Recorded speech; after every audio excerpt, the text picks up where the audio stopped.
Hi, my name is Emily Sisneros, and today we are talking about cannabis industry updates in Alabama, Maryland, Kentucky, and surprisingly, South Carolina. First, let's talk Alabama.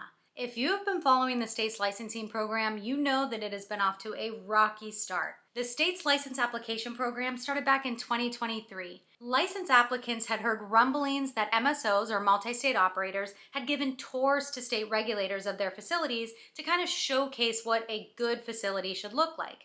Now, the problem with that is applicants who were just trying to get into the program were now facing a standard and a subjective measurement set by these MSOs, or allegedly set by these MSOs, so that there was maybe some background influence that made these MSOs already have a head start in what their applications may look like compared to their competitors. So this was kind of the challenge that happened back in 2023 when applicants were required to submit really arduous applications in a very competitive medical licensing round.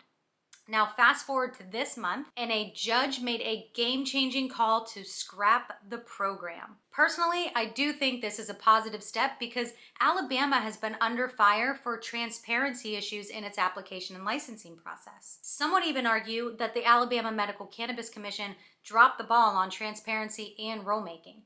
The grading process was an absolute mess, and that is not how you start a cannabis program off. And it's especially not how you build trust with the medical cannabis community. By the judge hitting the reset button, to me, it shows that Alabama is taking the right step forward into transparency and setting the right framework to move forward.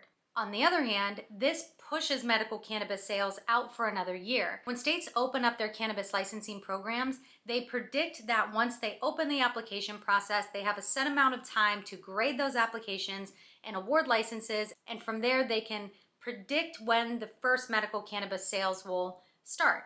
Here, because this process has been really messy since 2023 when the first licenses were awarded, now sales are getting pushed back. Again, this hurts the medical cannabis community, but at the same time, business owners and cannabis business applicants want a fair process that doesn't just hand out licenses to these massive multi-state operators. In my opinion, this sets Alabama up to take really good next steps in building an application program that lowers the hurdle for business applicants to enter the market. When you've got hurdles that are this enormous, huge application fee, huge licensing fee, massive application, and very few licenses awarded, that really only hurts business owners that aren't multi-state operators backed by enormous amount of money, and they may not necessarily be well-run businesses. In fact, many MSOs, and this is coming from, our company is built to exit. That's the umbrella company overseeing cannabis business services. We build businesses to exit, and I cannot tell you how many times I have seen MSOs just have more money thrown after bad money that is being invested into the wrong things. They don't have good operations, they are not well-run businesses, and they are really just tanking, and you've got more investor dollars coming in and continuing to fund these businesses that my husband likes to call walking dead. And so you've got these big businesses who are just trying to establish their footprint and expand it all over the country or the world where there's medical cannabis programs or adult use cannabis programs. Alabama's no different. This was an arduous application process, and we saw MSOs really trying to clamor to grab the limited licenses available. Now that this judge has scrapped the program, the state has an opportunity to revamp it so those hurdles are lowered and other businesses can enter the space. Other businesses that are following the rules and regulations, that have good applications, but may not be multi-state operators, but they will still make the state look good. They will run amazing cannabis businesses, and they may even be owners who live and reside in the state of Alabama. And that is surprisingly rare in states these days. Usually owners of these cannabis businesses are from out of state.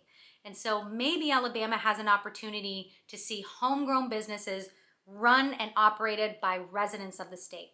We are going to keep tabs on Alabama. We are really excited to see what happens there. And hopefully we are going to see an expanded licensing program and more opportunities for other businesses outside of MSOs. Now let's head to Maryland. Maryland, the cannabis industry is thriving. In fact, Adult use recreational sales hit over $180 million in sales in just the first 2 months of 2025. And Maryland is not slowing down either. In April 2025, just this month, lawmakers passed a bill paving the way for a second licensing application lottery round. This is huge for entrepreneurs who are looking to participate in Maryland's cannabis program. Plus, we just love the way Maryland has rolled out its program. It's doing everything from permitting adult use cannabis consumption lounges to protecting its workers like firefighters who use medical cannabis off duty. Maryland is setting the bar for a great cannabis program, and we're excited to see how the second cannabis lottery turns out.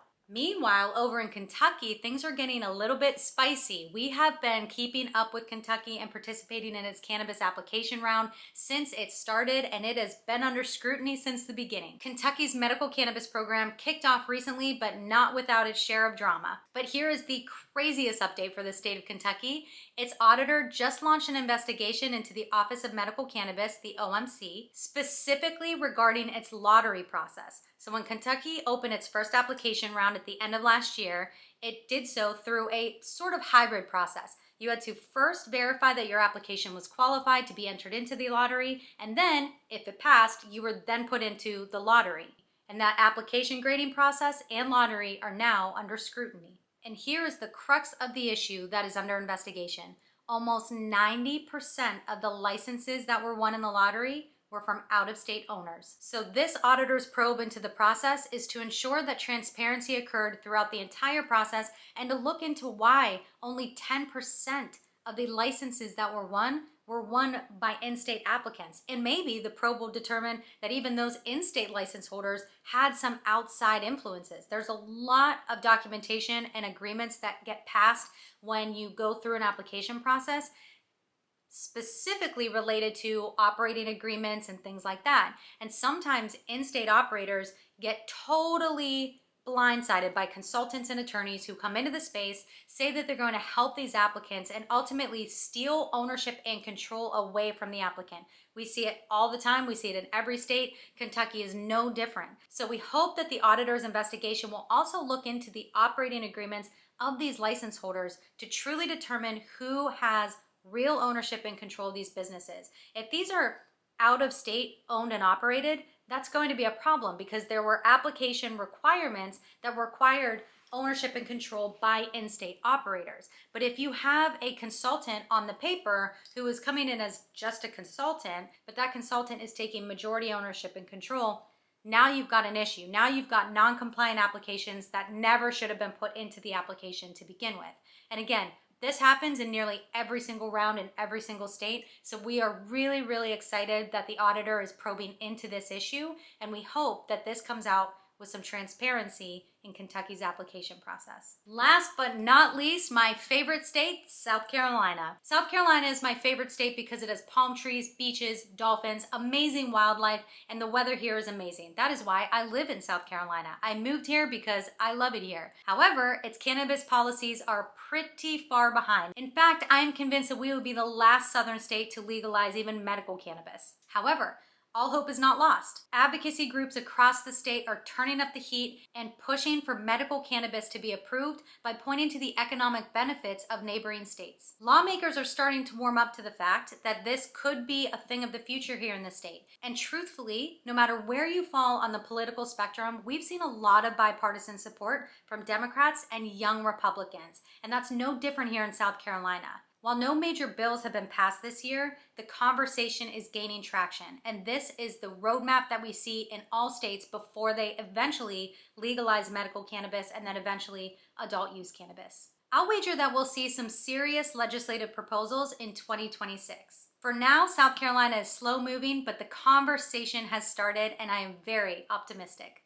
For business owners and entrepreneurs that are looking to get into the cannabis industry, these shifts serve as an important reminder. Stay informed because every state is playing by its own rules. Whether you are eyeing Maryland's next lottery or you're just waiting for South Carolina to play catch up, there's a lot of movement in this industry and we are so excited to see it. Before we wrap up, I've got a quick ask. If you are loving these episodes, hit the subscribe button and like and follow our YouTube page, Cannabis Services. Thank you for joining me on this deep dive into Alabama, Kentucky, Maryland, and South Carolina. Stay tuned for more industry updates.